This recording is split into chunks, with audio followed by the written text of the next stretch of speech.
5:05 in the morning. Ngayon ay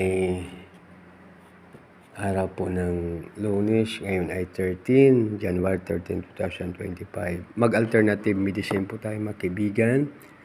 Ito ay 35 pieces ulit na kalamansi.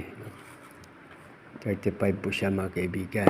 So ito po ay pipigain ko at saka puro na inumin.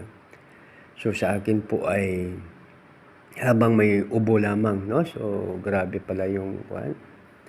So maganda rin yung alternative. Ang problema sa alternative medicine ay pipiga ka nito ng 35, no? Subalit sabi na aking kakilala, sabi niya, habang nagpipiga po kayo ay nag-exercise na po. Yun po ang sabi niya, no?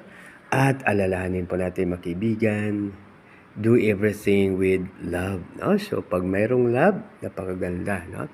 So ito ay mayroon pa siyang additional ingredients na love, no? Habang gumagawa tayo ay mayroong love. So napakaganda po mga kaibigan, no? Pag mayroong love.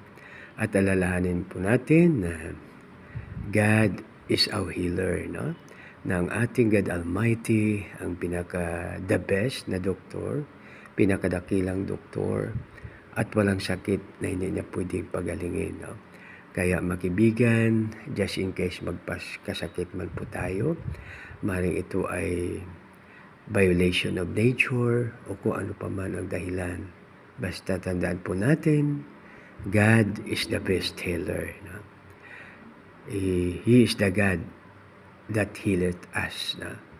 So walang imposible sa Kanya, walang sakit na hindi niya pwedeng pagalingin, kundi lahat po na klase ng sakit ay kayang-kaya niya. At pag siya ay nasa atin, sino pa po ang laban sa atin, no? Kaya mga kaibigan, alalahanin po rin po natin na God answers prayer, no? Sumasagot ng panalangin ang ating Panginoon. Kaya tayo ay huwag mag-atubiling mag-pray, dahil God is our forgiving God, and God is our best doctor, the best healer.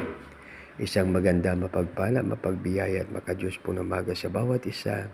God bless us all.